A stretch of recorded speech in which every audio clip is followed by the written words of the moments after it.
All right, we talk about idols today. We turn to Habakkuk chapter 2.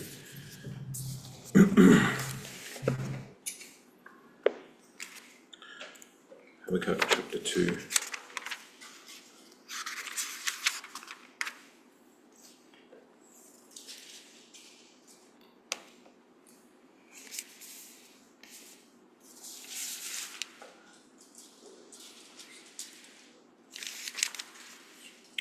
And talk about the difference between needs and pleasures and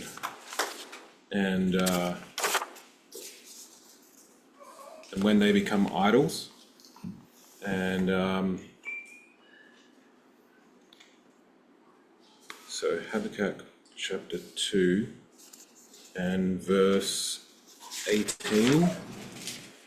What profiteth the graven image that the maker thereof has graven it, the molten image and a teacher of lies, that the maker of his work trusts therein to make dumb idols?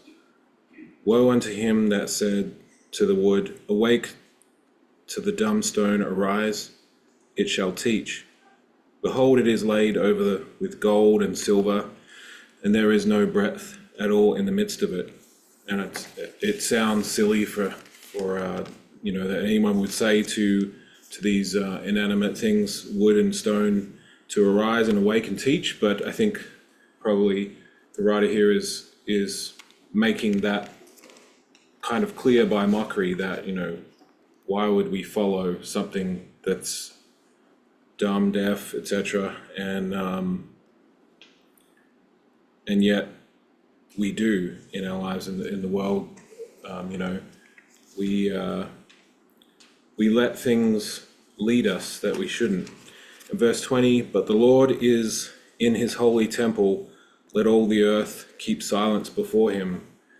And so as human beings, we let idols teach us things that are contrary to what is good and true. And we are instructed in the word to be aware of that. And in the Old Testament, obviously, there were much more physical sort of representations of idols and distractions, as we know the children of Israel went through. And yet today, it's probably more, yes, there are physical things, there's pleasures as well. There's things that distract our minds. And I guess we just got to always remember that anything that's dead, like it says there in verse 19, the wood, the stone, it says there in that verse that there is no breath at all in the midst of it. There's no life. And things that are dead are lacking wisdom. They're lacking a lot of things, but they're certainly not going to have wisdom as part of it. And in verse 20, it talks about keeping silence before the Lord because he is wise. And it's not so much, be quiet and never speak again. It's more keep silence so that you can listen, so that you can take in the wisdom of the Lord, because you can't really be talking and listening at the same time. We need to pause. We need to take in that wisdom from the Lord and that instruction. Let's turn to Psalm chapter 115. Psalm 115.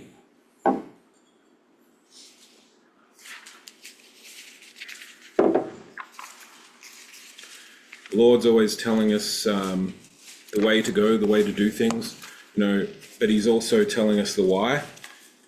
So there was commandments from the Lord, as we know, I think in Exodus, about not making a carved image and not making likenesses and all those kinds of things. So that was the very direct commandment, not to have idols, but he also says in the scriptures why not to have them. It's not just a don't do it with no reasoning. And Psalm 115, verse 1. Not unto us, O Lord, not unto us, but unto thy name give glory, for thy mercy and for thy truth's sake. Wherefore should the heathen say, where is now their God? But our God is in the heavens, he has done whatsoever he has pleased. Their idols are silver and gold, the work of men's hands. They have mouths, but they speak not. Eyes have they, but they see not. They have ears, but they hear not. Noses have they, but they smell not. They have hands, but they handle not. Feet have they, but they walk not. Neither speak they through their throat.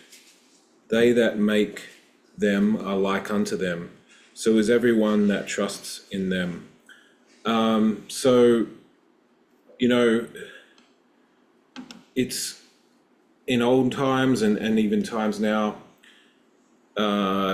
if you don't have an idol, if you don't have something carnal that you're following, some like God in this life that you follow, you may be asked, is in verse 2, wherefore should the heathen say, where is now their God? And very much the case with people that are following the Lord in truth. Lives might appear simple and maybe uncluttered and not full of the pleasures of life. And so they may say, like, what are you following? What a boring life you have, or something like that. Because the people that have idols and things in the flesh to follow have very much a lot to be seen in the natural, a lot to show and tell and all these kinds of things. And that's why they ask, where is your God? Because they have all this stuff that they follow here on earth. But the answer is in verse 3 as well. But our God is in the heavens. He has done whatsoever he has pleased. So the answer is that, we're not setting up ourselves here on earth with our idols and our gods and our things that we follow that everyone could see, but yet we're actually followers of God, and our God is in the heavens and he does what he pleases, and we are part of his plan. We want to follow his plan. Unlike people who are essentially a god unto themselves. I think it says there in verse 8 again, they that make them, meaning idols, are like unto them. So is everyone that trusts in them. So if you're going to rely on your limited wisdom as us as human beings, you're not going to create any idol that's more impressive than yourself. You're not going to create more wisdom than what you have, or more anything. And that's why it says there that these idols are like unto the Creator. And so, I don't know about you, but I don't necessarily thinking I want to follow the things that I can imagine and dream up and set up, and not interested in that. I'd rather be part of something greater, which is God's plan. All right, Romans chapter 1.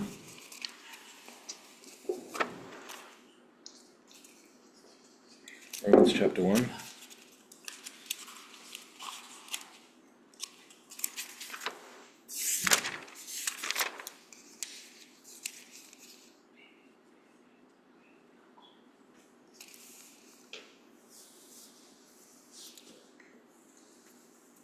Romans chapter 1 and verse 21. Let's actually start in 18. For the wrath of God is revealed from heaven against all ungodliness and unrighteousness of men, who hold the truth in unrighteousness, because that which may be known of God is manifest in them, for God has showed it unto them. For the invisible things of him from the creation of the world are clearly seen, being understood by the things that are made, even his eternal power and Godhead, so that they are without excuse. Because that when they knew God, they glorified him not as God, neither were thankful, but became vain in their imaginations, and their foolish heart was darkened. Professing themselves to be wise, they became fools, and changed the glory of the incorruptible God into an image made like to corruptible man, and to birds and four-footed beasts and creeping things. And it goes on and on about where idols lead you, where the carnal thinking leads you, where separation from God and ungodliness and unrighteousness, as it says there, it leads to places we don't want to be. And it even says there, it's interesting, about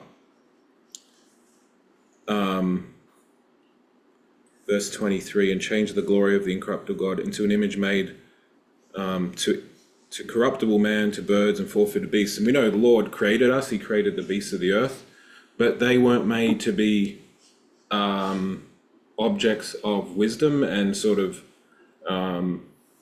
something to be desired. You actually see today, I guess one of the last places you see those kind of thoughts is in tattoos. Actually, you can see a lot of people with different tattoos, of course, and different animals, and I see a lot big goats or rams or something, big horns and all that. And I guess probably everyone has a different reason for them, but there is certainly some aspect of seeing the attributes of these things as it said they would in the Bible. The strong-willed ram, or the not stubbornness, but the determination, and these things which are of course good things. We can find a lot of meaning in a lot of different things, and that's fine. I mean, God uses animals as examples of things, but where it becomes the wrong thing to do is when you completely replace God. So when they're not just an addition or example to understanding the spiritual concept, but you completely replace God, put him out of the picture, and you're worshiping these things, these ideas, these animals, these idols, whatever it is. And so that's when things are really departed from God, when we're actually worshiping these things, and why we're so strongly encouraged to be careful. James chapter 4. James chapter 4.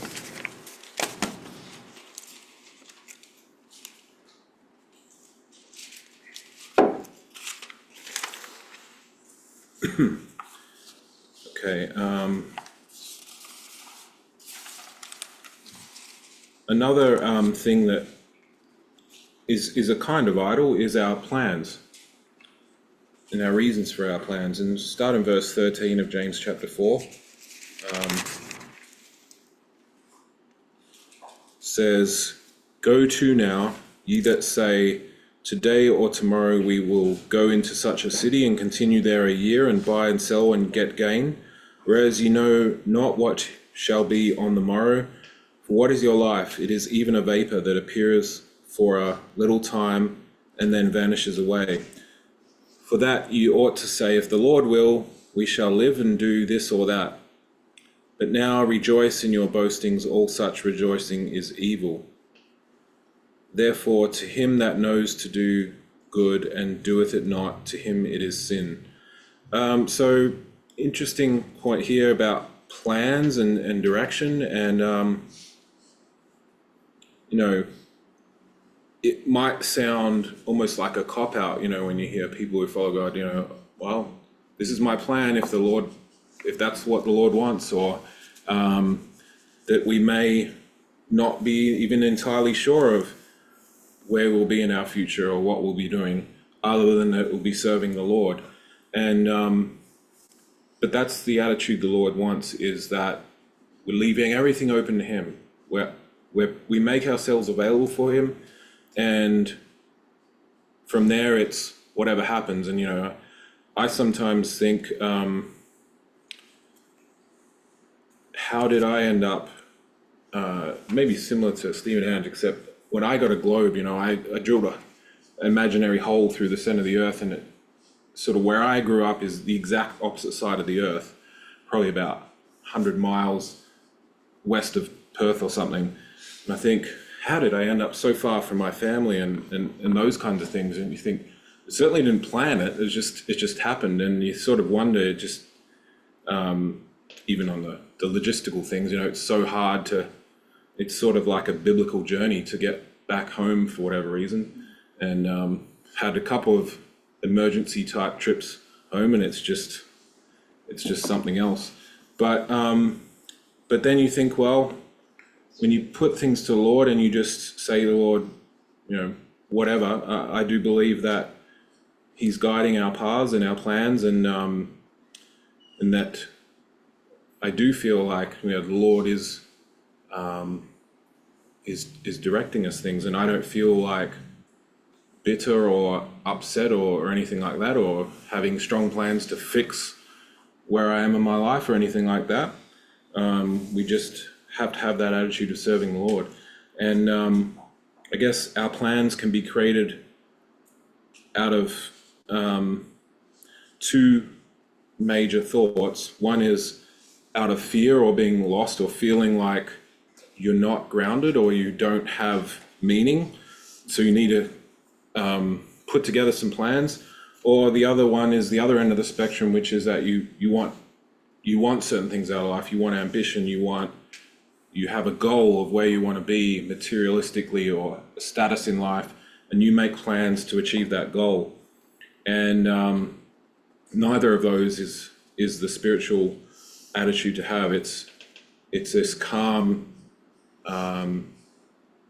contentment in the Lord, that day by day the Lord has our plans in His hands.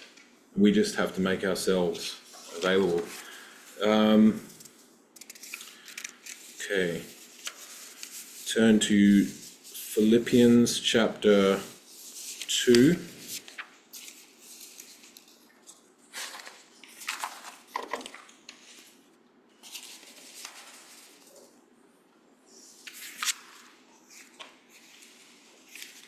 Philippians chapter 2.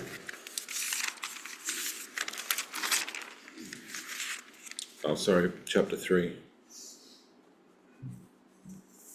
Philippians 3, verse 17. Brethren, be followers together of me, and mark them which walk so as ye have us for an ensample. For many walk, of whom I have told you often, and now tell you even weeping, that they are enemies of the cross of Christ, whose end is destruction, whose God is their belly, and whose glory is in their shame, who mind earthly things.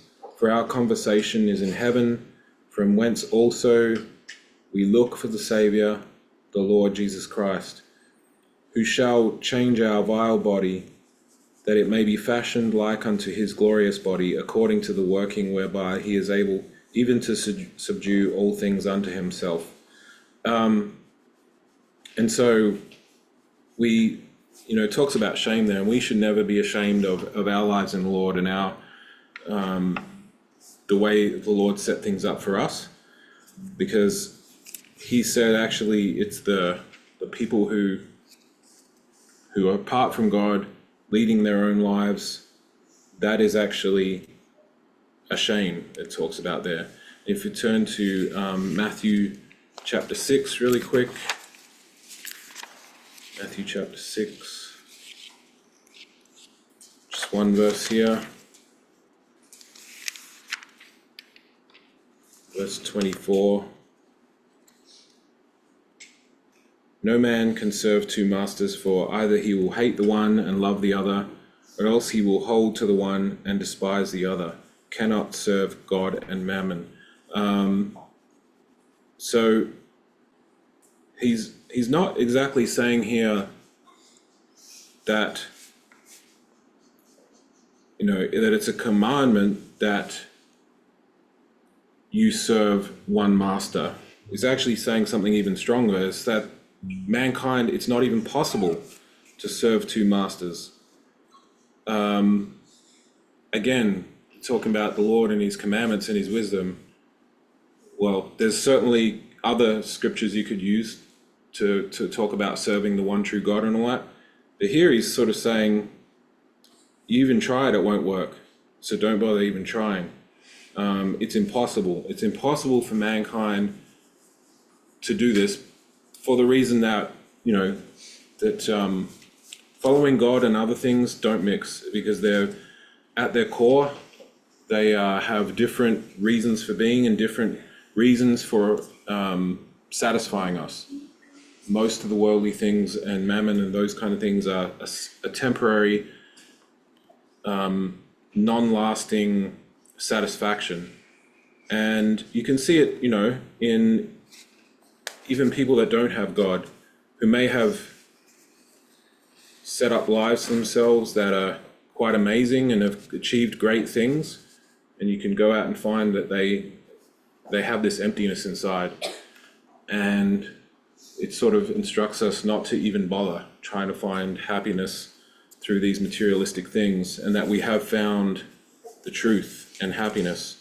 We'll just finish in, let's see, 1 John chapter 5.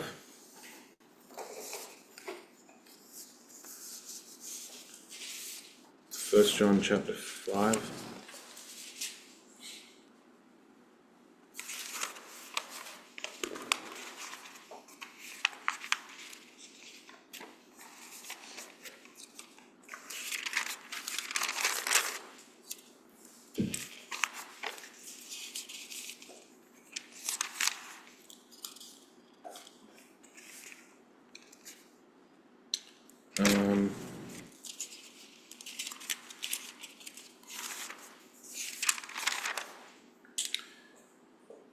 Yeah, just it's just an odd little verse at the end of this first epistle of John, where it says, verse 21, "Little children, keep yourselves from idols." Amen. And he wasn't particularly talking about a lot of the topics that we were bringing out in the scriptures today. But, actually, let's turn back a couple of chapters to chapter 2. Guess what John here is doing is doing what I'm trying to do today, which is reflect what are idols today. Like, we know, we read in the Old Testament about idols, but that's not really what's our problem today. Golden calves and things like that are not really relevant. So interesting here that John says, keep yourselves from idols, but this is the New Testament. And maybe in verse 15 of chapter 2, "Love not the world, neither the things that are in the world. If any man loves the world, the love of the Father is not in him. For all that is in the world, the lust of the flesh and the lust of the eyes, the pride of life, is not of the Father, but is of the world." And so, he used that phrase, little children, as well, and just being simple. The more complex we make our lives, and the more with our natural plans and our ideas, the more we're sort of away from the simplicity of being a child, which the Lord numerous times asks us to be like a child in the simplicity and the pureness of thought. Is how we have to be, is how we have to remain in the Lord.